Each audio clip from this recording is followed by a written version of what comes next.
Welcome everyone, and thank you for joining us for the learning of Torah Hashem, Be'ezras Hashem Yisbarach, and we are always start with tremendous hakaras hatov to TorahAnytime.com for giving us a platform in 187 countries. They're just launching a newer website now. We wish them hatzlacha. And we thank Kol Halashon for its magnificent global reach. For those that are still using less technology, they should be blessed. And we also welcome our viewers in the other streaming capabilities like Torah Communications Network and YouTube and Facebook, our Zoomers, our subscribers, and those that are here in our flagship station at the Agudas Yisrael Be'ezev of Lakewood.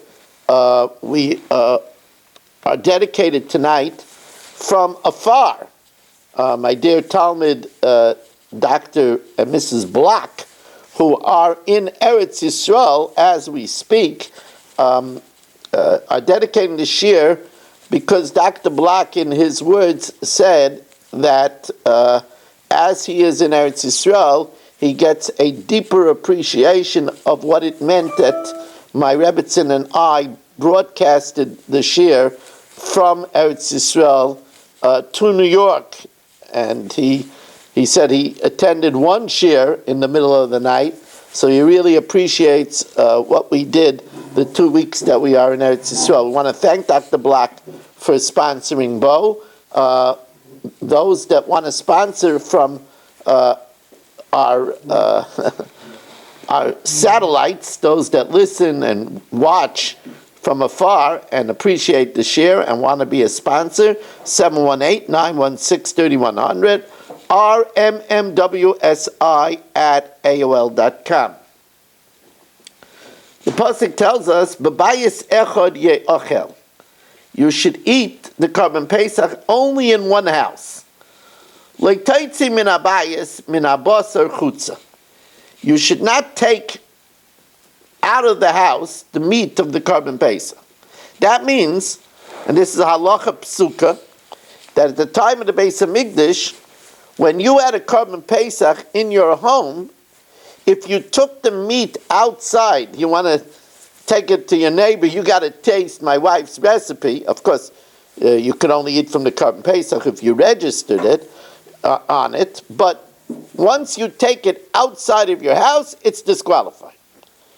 So Reb Zilberstein, both in the Baruch Nafshi and in the Aleinu L'Shabeach, makes the same point that the Torah is giving one's home a halacha like the Mikdash, because that's the only place where we find that when you have something in the Mikdash, if you take it outside, if you have kachay kachim, and you take it out from the Azara, it's possible b'yaitze. It's disqualified by being taken out.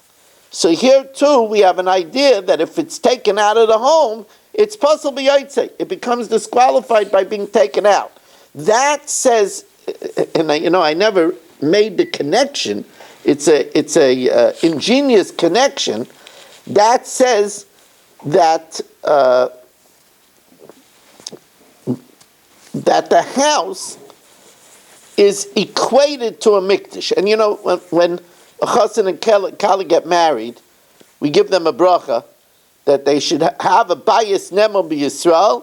They should make a veritable mikdash mat, a mini sanctuary. Indeed, if you look at Rabbi Miller's sefer on Shmais in Parshas Truma, when it talks about the Mishkan, Rabbi Miller says that the Torah dedicates so much to the Mishkan, which was only for 40 years. So he says all the space that's dedicated in Truma and Tzitzaveh and Vayakel and Pekudei, it's not for the 40 years. It's because the Mishkan is a drawing and a blueprint for how to have a Jewish home. So that, for example, the holiest place in the home is like the Aron, which is the Torah, and that's the centerpiece of a Jewish home.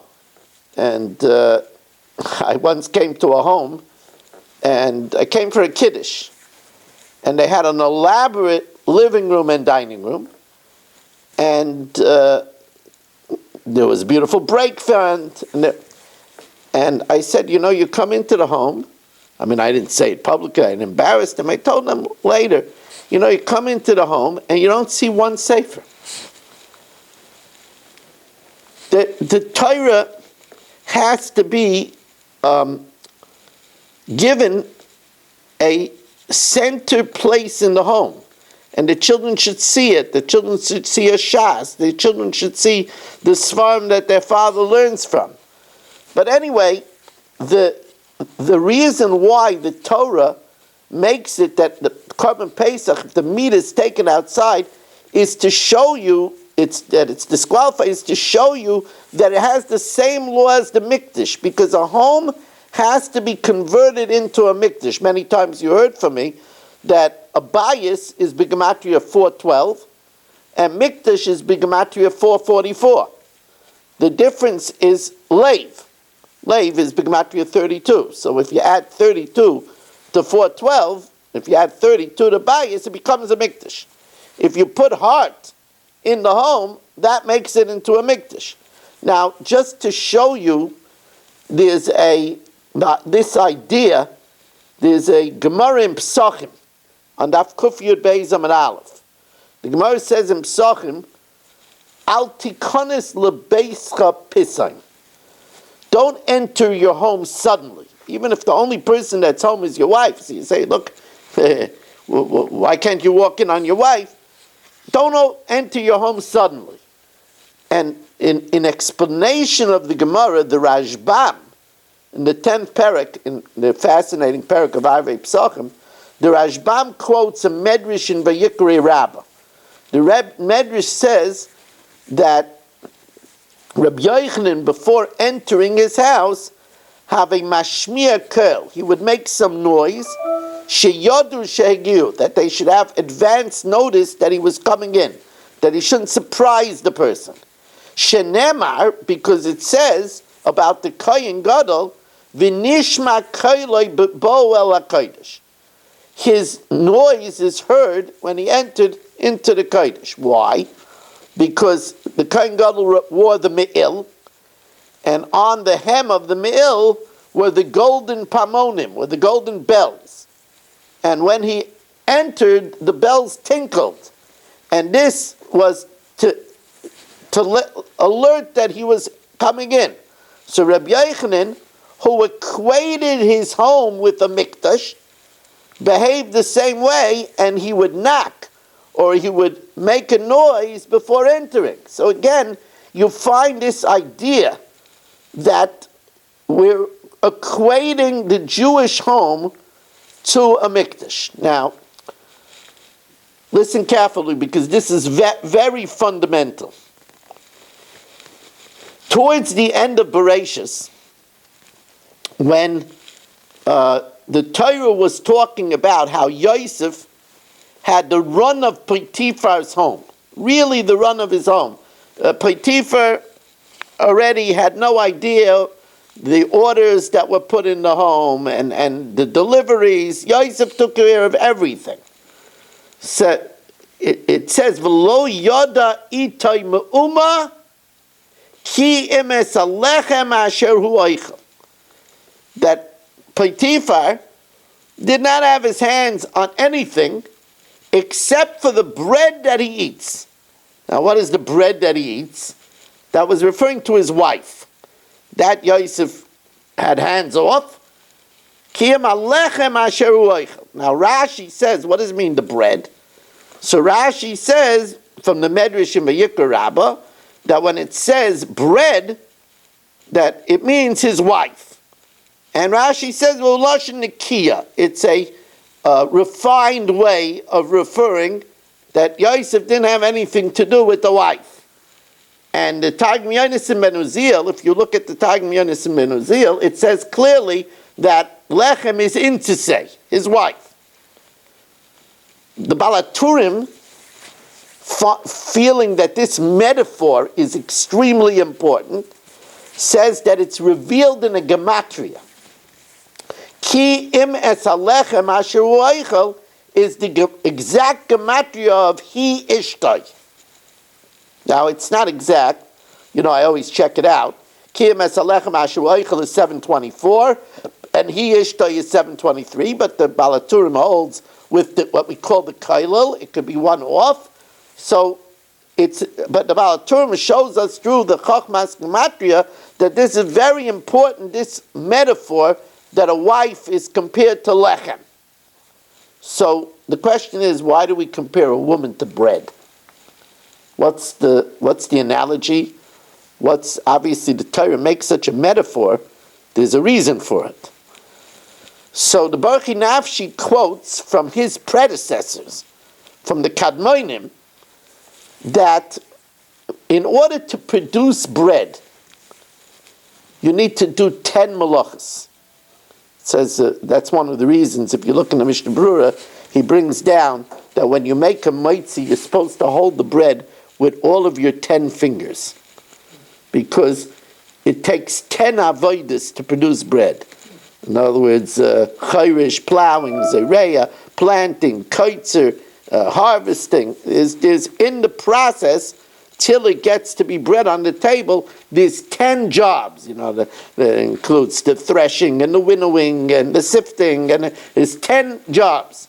So that's why, and by the way, that's one of the reasons why there are 10 words in the bracha of Hamaitzi. Baruch atah Hashem Elokeinu melech ha'olam hamaitzi lechem min haaretz. It's 10 words. By the way, the Svardim, when they want to see if they have a minion, they don't do like we do, right? We do Aishia es amecha baruch es nachlasecha urim v'nasem ad olam. We say, do we have an olam? Right?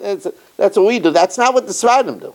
Svardim do Baruch atah Hashem Elokeinu melech ha'olam hamaitzi lechem min haaretz. And the reason why is because they want to pray for their bread. Right? That's the idea. But says the Baruch Nafshi from his predecessor, that just like to produce bread, you have to do 10 hard jobs. To have success with a wife, you have to put into the wife a tremendous amount of work. It's not something that, well, I have a wife, okay. Just like bread, in order to get the lechem levav and yisaid, you have to put a lot of work into the bread. In order to have the nachas from a wife needs a lot of work. For example, you have to listen to her. You have to listen to her. You have to cherish her. You have to give her time. You have to buy her gifts, like the Frierdiker Rebbe Shlomo Mabava says. You have to give her praise. You have to give her warmth. All of this goes into a wife. And then it becomes lechem levav enish yisod. And I believe that this is indicated with the pasuk b'zeyes apecha toichalocha. You want to have your bread. You want to have the satisfaction from a wife. It has to be with the sweat of your brow. You have to work at it. Anybody that thinks that they're going to get it automatically, it's almost impossible for them to have a good marriage. Unless they have a wife that's a saint. But otherwise, a person has to put in a lot of work. And I want to tell you something. I've mentioned this Maimar Chazal more than once in this year, and it's never enough. It's never enough. One of the greatest Talmudists, we just had it in a daf that we paskin like him in every one of his machloikesim throughout Shas with Abaye, except for 6 times, except for Yal Kagam. We just had one of them recently in the Daf, Eidim Zaymim, but besides that, we always pass like Rava. Rava was a tremendous great Talmudist. Besides that, Rava was a pulpit rabbi of great renown. He was a pulpit rabbi in a rich city. Now it's harder. People say, oh, you got rich balabatim, you're an easy street, there's a lot of money. Rich people expect to be listened to. And rich people think they know what they're talking about because they're successful. Rava was the Rav of Mechuzah. And Rava said the following saying, B'matusa minaychu, I plead with you, O kiru nishaychu ki heichu ditisasru. Honor your wives in order that you should become wealthy. Tell you want to be wealthy? You want to maintain your wealth? Honor your wives. Cherish your wives. Now, you could say that Rav is simply paraphrasing that which we learn. It says, Va'avram heitiv bavura, that Hashem was good to Avram. At that time he was Avram, because of Sarah. And the Gemara says from that, Ein bracha mitzuya b'seich be'isei shel adam ela b'shvil ishtay. Blessing comes to a person's home only because of his wife. So here you have a man. He thinks, boy, my wife should really appreciate me. She's not. I'm the great man of industry. I have franchises in 16 cities. She's benefiting from me. She would be nothing without me. So Gemara says, you don't know what you're talking about. Ein bracha mitzuya b'seif beisei shel adam ela b'shvil ishtay. And you know why we learn it from Avram? Because we would say, well, that's surely not the case in Avram. Avram gets blessing because he's the man of chesed. He has a tent that's open on all 4 sides. So for sure, he's getting blessing because of all his chesed. Even by Avram, blessing comes from the wife. That's why one of the reasons why it says that a wife is called the house. Right? We learned that out from Megillas Esther. It's almost Purim already. Well, it's a leap year. We can't say it's almost Purim. But that's the next stop after Tu B'Shvat, right? Purim is coming. You have Purim, the Megillah in the air. So the Megillah was written in code because it had to be introduced into the chronicles of Poras and Modai. And it wouldn't be very strategic that Achashverosh should know that he and his prime minister share the same wife, because we know Mordechai was married to Esther. So it had to be written in code. It says, Mordechai loy levas. Mordechai took Esther as a daughter. He adopted her. But the Gemara says, Al tikre levas ela lebayis. He was married to her. Because we call a woman a house. Why? Because the blessing of our house is because of the wife.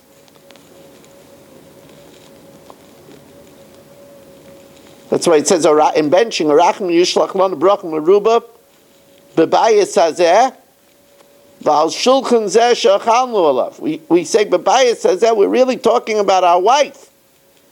Because if there's blessing to the wife, that brings blessing to the home. So we could say that when Rava was saying, honor your wife so you should become wealthy, because honor your wife because the blessing is from your wife, but he means more than that, I believe.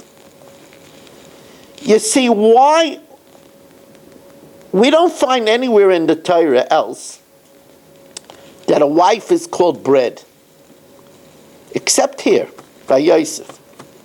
You ever wonder why that is? Okay, it's a metaphor. Rashi says, Kiyam alechem asher hu eichel. It refers to the wife of Potiphar as bread. But why over here? Why nowhere else?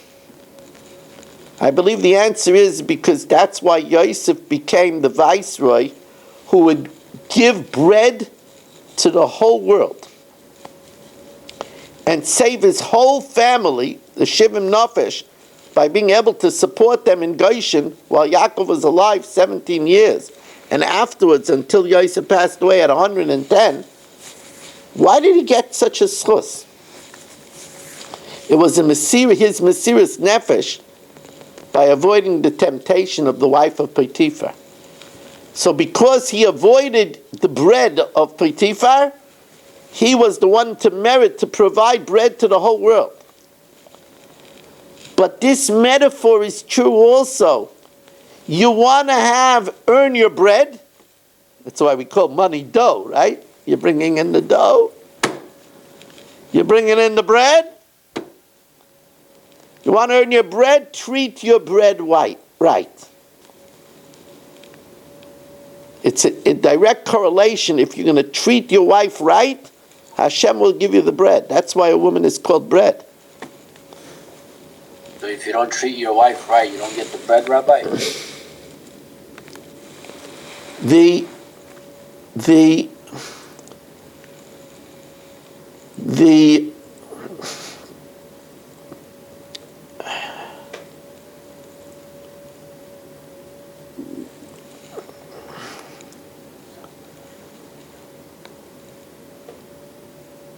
pasuk says, "Hanoisen gvulei shalom, chelev chitim yazbiach."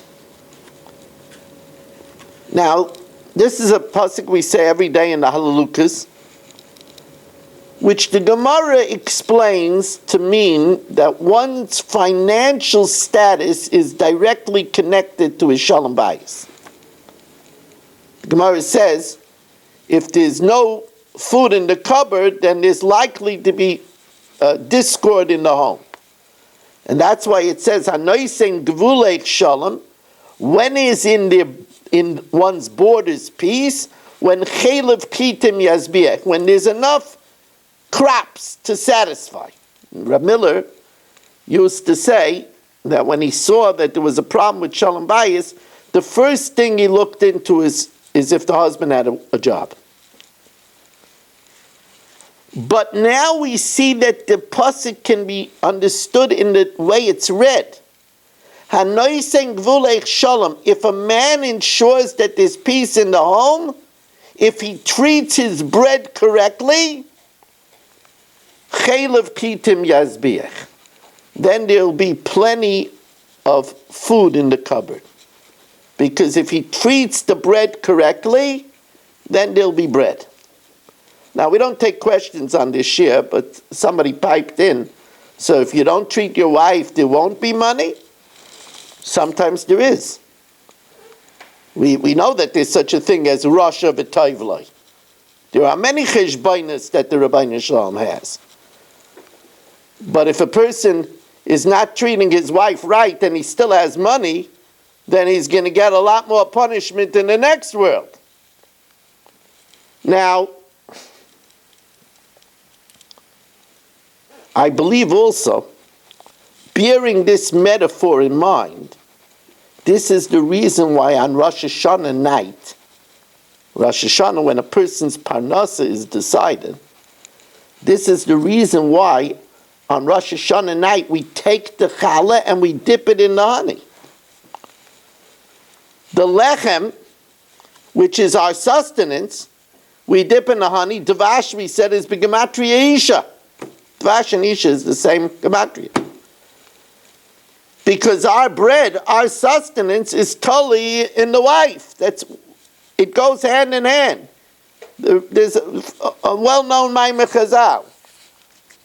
Your family depends on you, and you depend on Hashem.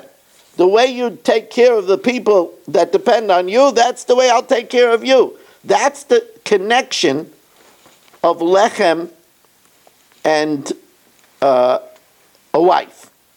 And, I just had a cute thought. If you don't like it, you can forget it. But I had a cute thought. We know on Friday night we cover the challah. So, of course, everybody will tell you, why do we cover the challah? so that it shouldn't be embarrassed that we're making the bracha on the wine before the challah. So the challah shouldn't be embarrassed, so we cover the challah. Also, we know that we cover the challah because the Lechem Mishnah is reminiscent of the mun, that we got a double portion on Friday. And the mun had a layer below and a layer above. So you have the challah board below, and you have the challah cover above, so that's the two layers. I'll tell you another reason why we cover the challah. Because remember, lechem represents a wife. If the wife is covered, when we make kiddush, that shows that the house has kedusha because the wife is modest. A modest wife makes a home of kedusha, is an example for the home, is an example for the children. So the covered challah represents the lechem is the wife. A wife that's covered, that's sanua, that's kiddush. That makes the home holy. Now, there's a lot more over here. And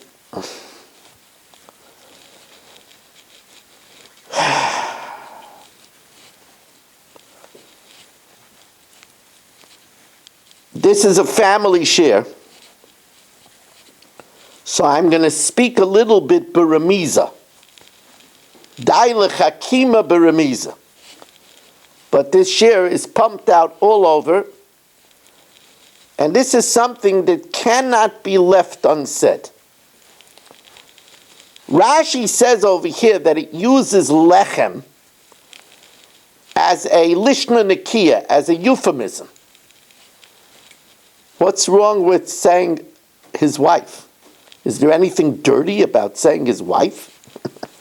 Why do we need a lishna nekiya? I could understand that Noach said asher einena tar instead of saying tomei, because it's something foul. I could understand that we don't want to say chazir, so the Gemara says davar achar. It's a euphemism. But what's wrong with saying that Yosef had nothing to do with Potiphar's wife? Why do we need a euphemism? The answer is it means that Yosef had no ishus interest in Potiphar's wife. It's referring to ishus. And that needs a euphemism. That means lechem. And the Klayakar over here says an interesting thing. The Klayakar says that just like lechem satisfies a person more than any other food, that's why we bench on lechem. Maybe just give him a shake. That's why we bench.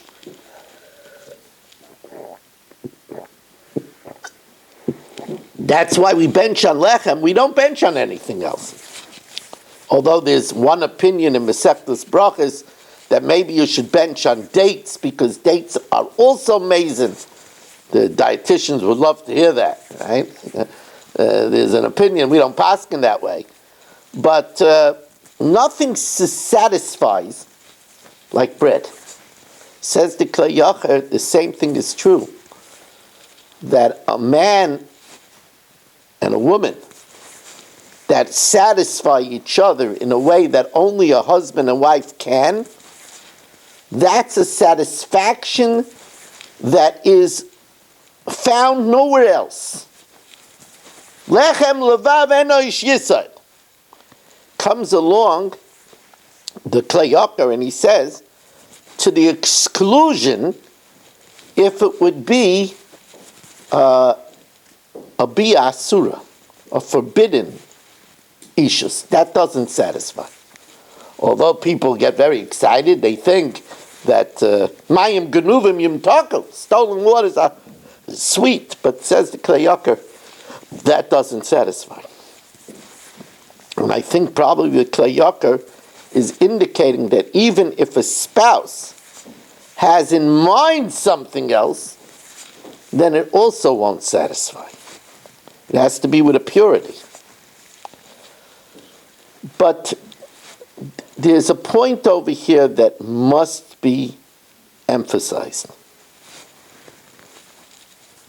And that is that just like lechem is a staple of life, it's a staple of life.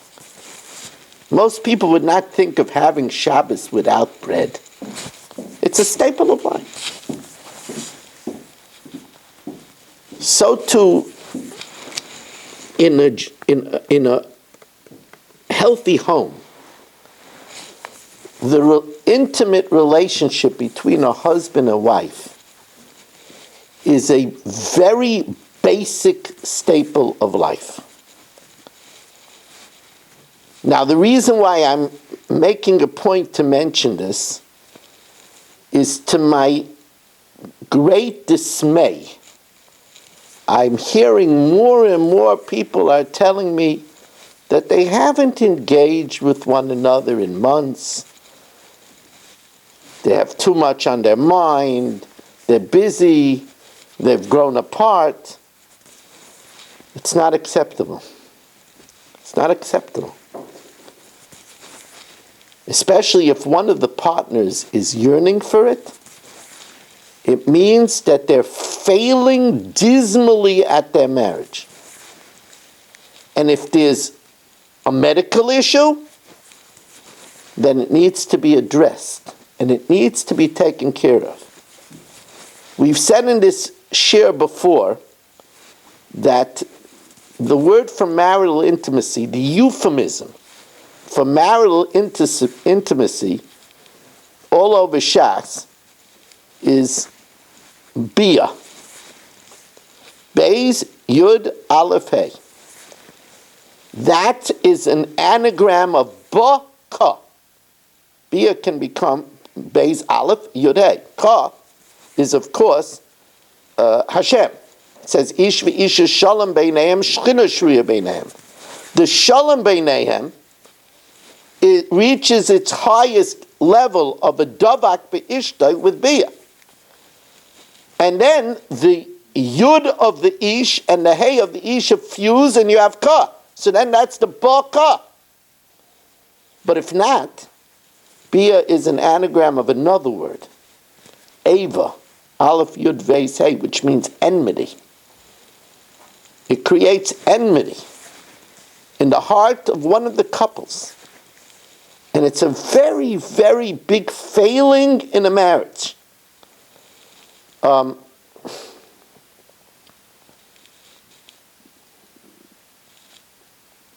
We just learned in the Mishnah Yomis that Hamadir Mitashmish Hamita, if somebody makes a neder that he won't be available for his wife for intimacy, then if it's more, Beis Hillel says, if it's more than 1 week, he makes such a neder, she could sue for divorce with her ksuva.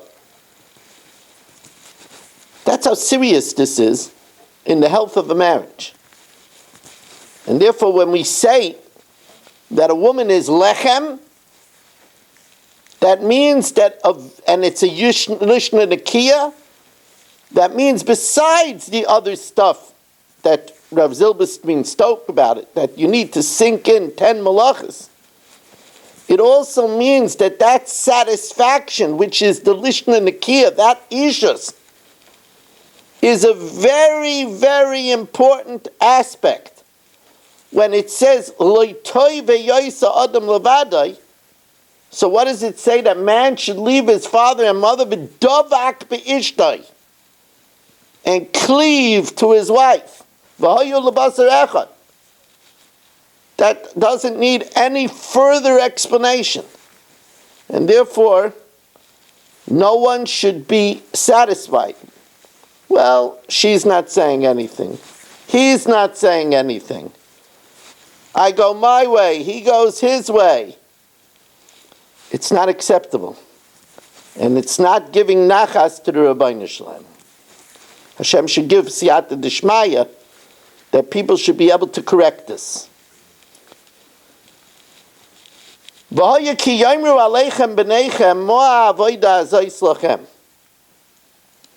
if your children say to you, what is this that you're doing? We know that in the Haggadah, this is the question of the Rasha.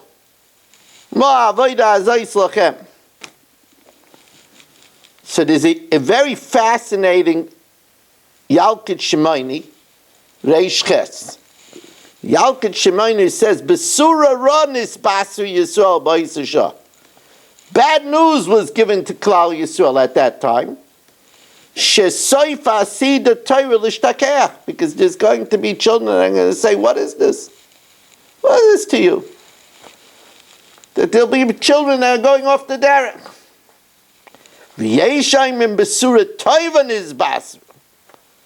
There's good news.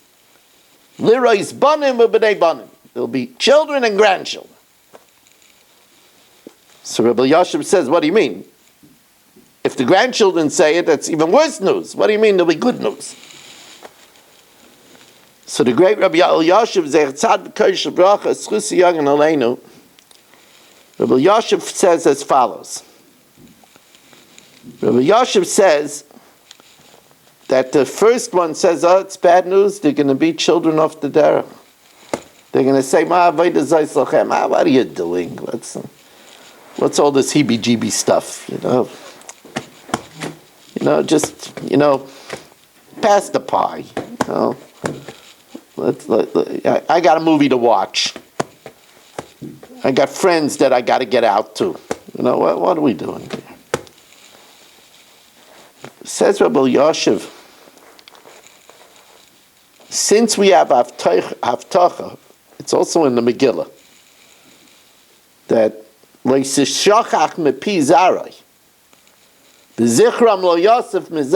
Torah won't be forgotten.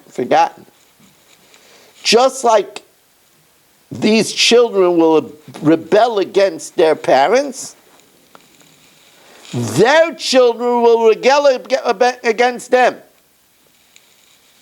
And they're going to grow up and have a life without Torah.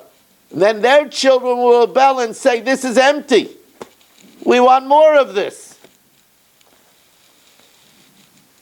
Rabbi Yashiv says that we see this in our history.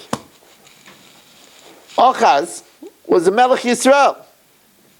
He worshipped idolatry. He had a son that he wanted to give to the fire worshippers of Molech. Just the queen saved the son, snatched him away from the Molech before they could pass him through the fire. And that child rebelled against his father and was the great Chizkiyahu. He rebelled against his father.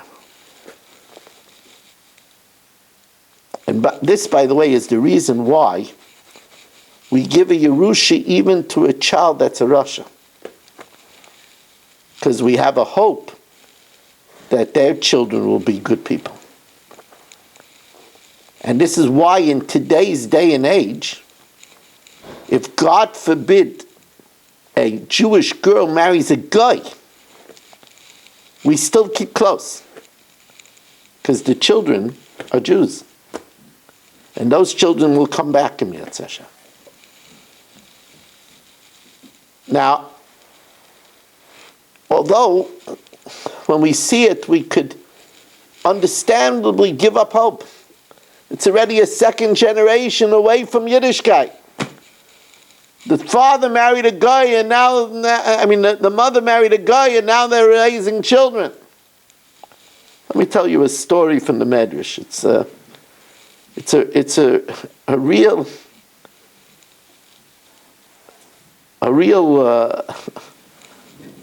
incredible Medrash.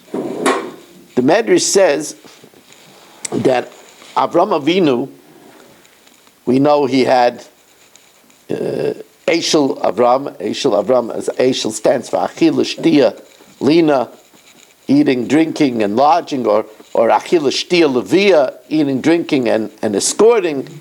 And we know that anybody that came to Avram's tent, when he wanted to pay, Avram said, no, just thank the Lord. and there's one God. And so Avram Avinu had a visit from an 80-year-old man. So he says, I hear you got good grub here. So Avram said, yeah. He brings out the tongue polonaise. He says, how much is it?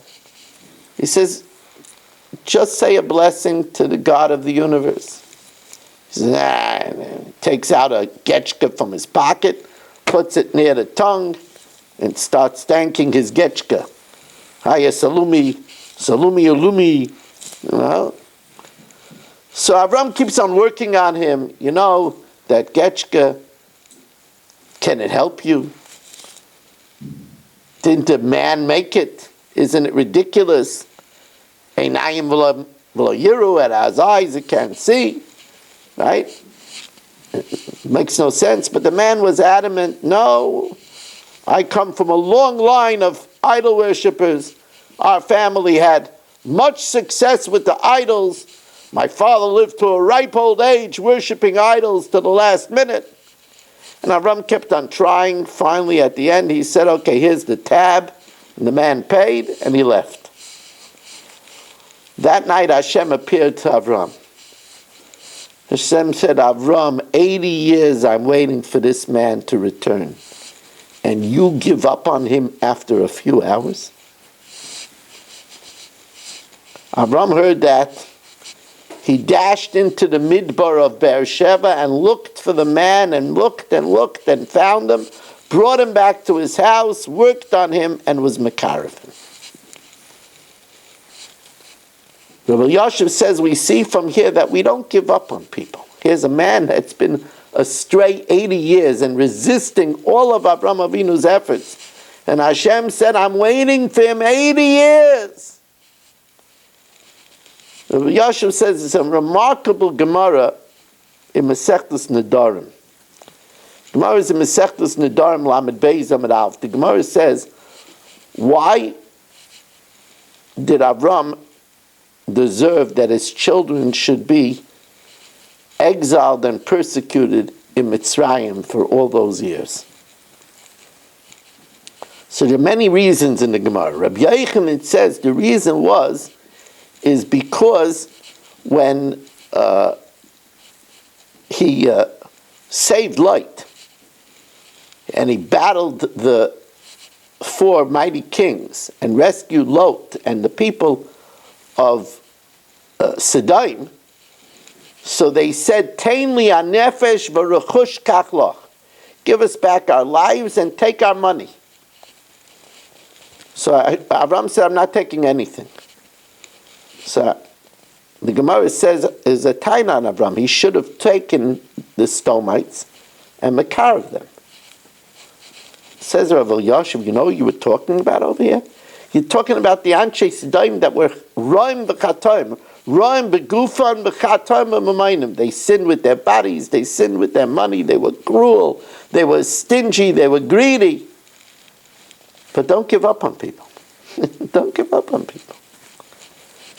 We're in a generation that we have to learn, don't give up on people. Hashem is waiting for them. Hashem, they're Hashem's children, even more than they're our children. Don't give up. The next subject that I want to talk about, and again, I want to thank Dr. Block for sponsoring tonight's share, and again, to ask if you would like to sponsor next week's share on B'Shalach. I'm out there in the wild blue yonder of Torah Anytime, Kalalashin, 718-916-3100. Text me. Rabbi, you have me in mind. Text me. I will have you in mind. What's your name, Mo? Moshe Yitzhak ben Nechama Halevi. Moshe Yitzhak ben Nechama Halevi. Should have a refuah.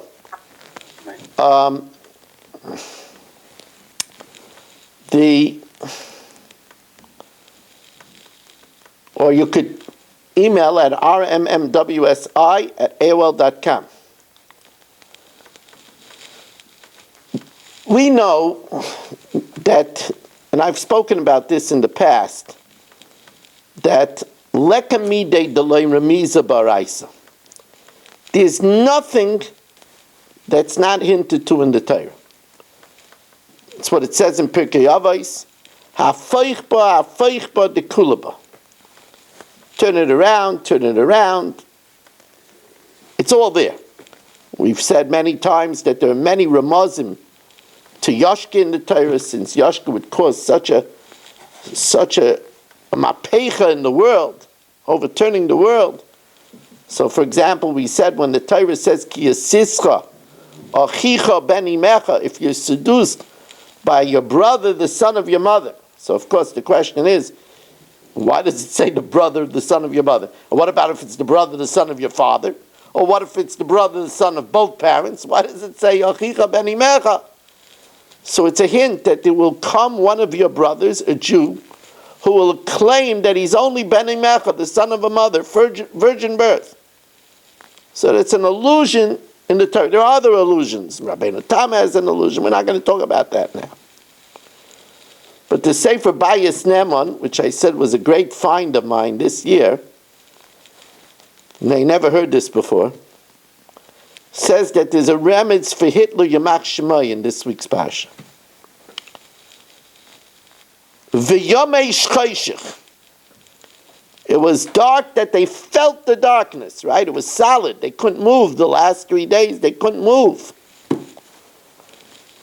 The word v'yomesh, the letters before Vav Yud Mem Shin. The letter before Vav is Hey. The letter before Yud is Tes. The letter before Mem is Lamed. And the letter before Shin is Reish. That spells Hitler. Because that was created a great chayshich in the world, but it's more than that. During the plague of darkness, there was one of the greatest losses of Jewish life in the history of mankind. In 3 days, there died 4/5 of Klal Yisrael. Only 1/5 came out, so 4/5 died. We came out 600,000 men from 20 to 60, about 3 million people. So that means 12 million people died in the plague of darkness. And at the time of Hitler, 6 million people died. And that's only the Jews, much more. So that's hinted to in the pasuk. V'yamesh. V'yamesh, again, Vav, before Vav is Hey, before Yud is Tes, before Mem is Lamed, and before Shin is Reish. That spells Hitler. It's right there, by Neman. Really interesting remez. So it says, Vayhi choshech ha'peila shloishes yomim. So here we have a famous Rashi. Rashi says that there was a darkness that for 3 days, it was so dark. Usually when it's dark, your eyes get used to the dark. But it was so dark that they weren't able to see for 3 days Ish Esachiv. They weren't able to see each other. And then, the next 3 days, Shaloi Kamu Ish Mitachtav. They couldn't get up. They were frozen to their spot. They couldn't move. It was like there was a wall all around them. They couldn't move. So Rashi then says, why did he bring darkness? So Rashi says 2 reasons. First of all, that the Egyptians shouldn't see the 4/5 of Klal Yisrael dying and being buried. Because if you're not worthy, you don't see the Mapaltam Shorasham. That's why Lot's wife didn't survive when she turned back. She wasn't worthy to see the Mapaltam Shorasham. So, and a second reason is that when the Jews came into their houses to see where all the gold was and what they had, so that later when they would ask them to lend them, could we borrow something, and they would say, we don't have it, they would say, yes we do, you do, we saw it during the plague of darkness.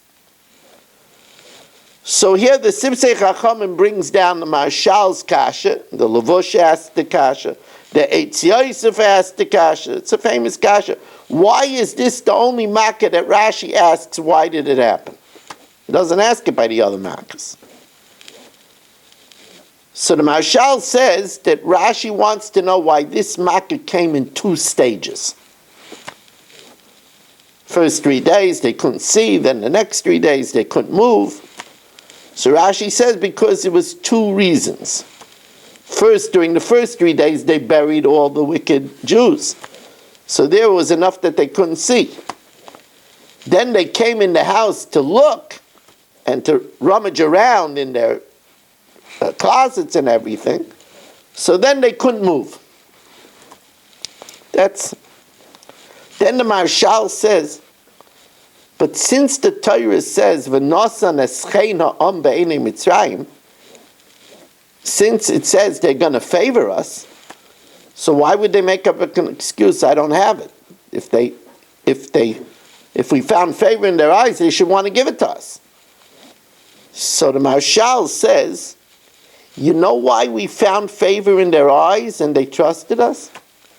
Because we came in the house, we could have taken it. And we didn't take it. So therefore they felt they could trust us. If we're not trustworthy, what do we have to borrow it from them? We should have taken it.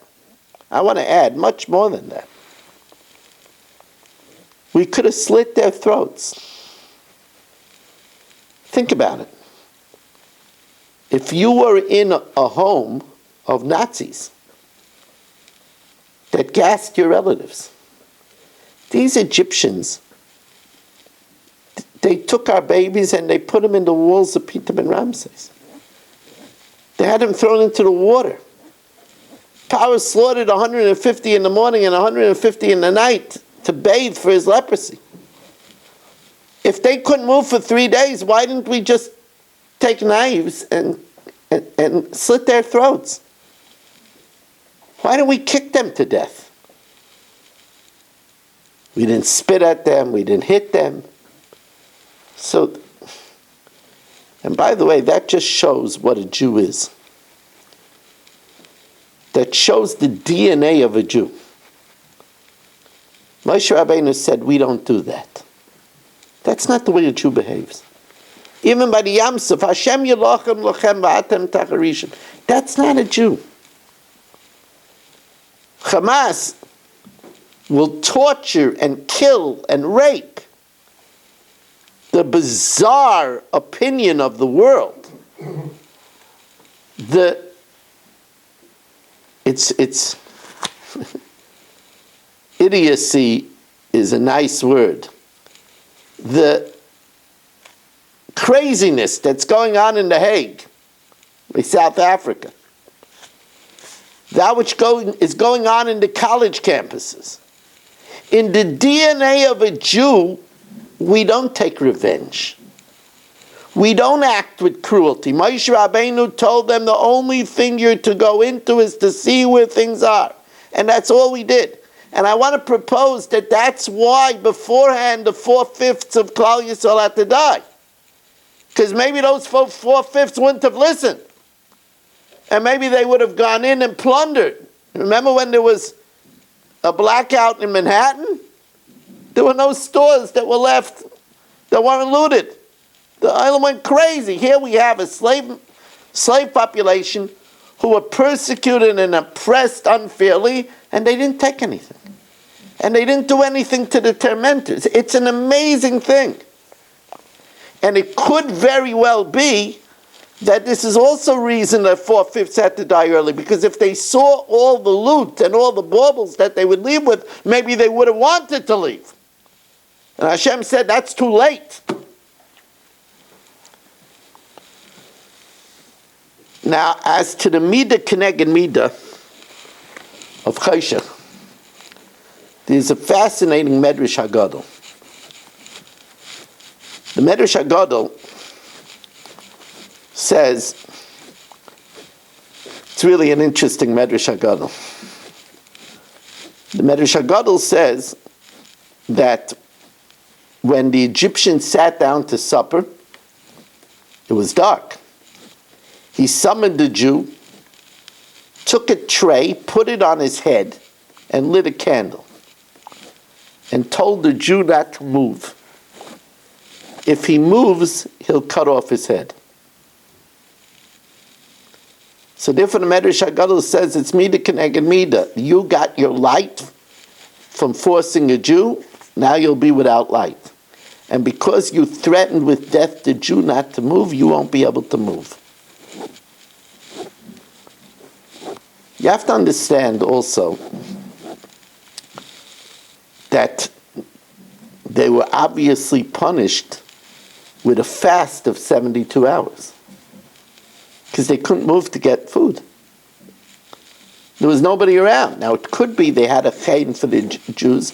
Maybe the Jews with Rahmanas gave them something to eat. I don't know. I couldn't find any source for that. But one thing is we know that the Makkis were Mida Keneged Mida because they weren't grateful to Yosef that saved Mitzrayim with the food. And therefore, here, Mida Keneged Mida, they were deprived of food for 72 hours. There's another thing. This is also very important. It's a very important point.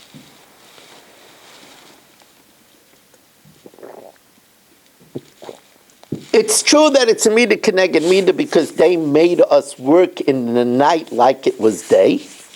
So therefore, their day became also night. That's true. But there was another Mida Keneged Mida. And that is that they made us, our world was dark. There was no light at the end of the tunnel. As far as we knew, the bris bein habesarim was that we would be in Mitzrayim for 400 years. Be'eretz lo Elohem va'avodim ve'inu oisam arba me'ah shana. And therefore, this was a Jew's lot. He was born and died into slavery. It was a dark life. Therefore, since it was a life of hopelessness and doom, during the plague of darkness, there was a feeling, that's the meaning of v'yomei shleishach. They felt doom. Let's say v'yomesh, feel. So we learned because they couldn't move for 3 days.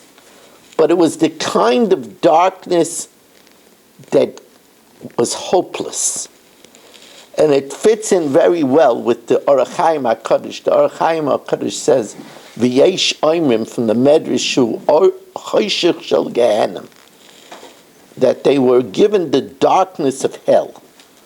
The darkness of hell is a darkness of hopelessness, of ruination, because that's what they gave to the Jews. The Jews were hopeless. If not for the women, the men would have given up. That's what it says, that the men said, what are we having children for? What, we're going to subject another generation to this? We should bring children to the world to suffer such a life? The women, however, the women gave them hope, but the men, they gave up. Now, I want to tell you that there are people that are in marriages that have a sense of hopelessness. Lamashal, you have a woman whose husband has a ferocious temper. When he gets angry, he throws things. I've heard about a husband who threw cans at the wall when he got angry and the paint peeled off the wall. The children know that the wall has paint peeling off. And he uses all kinds of 4-letter obscenities. And I heard from the wife, how could I love such a man? I never know when he's going to explode. And I don't see any light at the end of the tunnel. That's a life of hopelessness. And Gehenna is made for that. That's the choshech of Gehenna. For people that subject people to a life of hopelessness, a person has to know to get help. There are women that are always yelling at their husbands. Always. Husband comes home, they get yelled at. Ramila said that here's a man, he went to the gastroenterologist.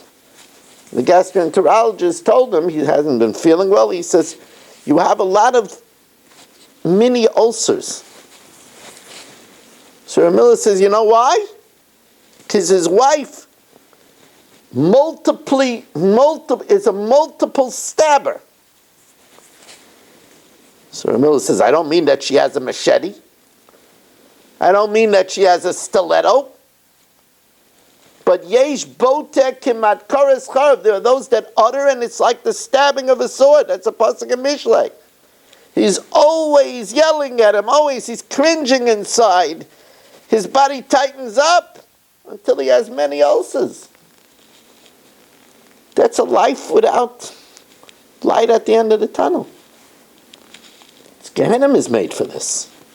That's the chayshach of Gehenna, chayshach of hopelessness. Person needs to get help if they're doing to this. First thing is they have to recognize. The problem is, they have to recognize what they're doing to their spouse. We should be zeicha that we shouldn't know from it. We shouldn't know from it for our children. Again, I want to thank Dr. Black and Mrs. Black for sponsoring this year. I want to remind you that we are learning Daf Yomi every night, and it's at 8 p.m. New Jersey time. And you join it by going on Zoom and going to zoomdaf.com. Zoomdaf.com. Motzi Shabbos at 7:45. There's also a segment called For the Shabbos Table, which is aired sometime tomorrow. And thank you very much for joining us, and have a wonderful Shabbos.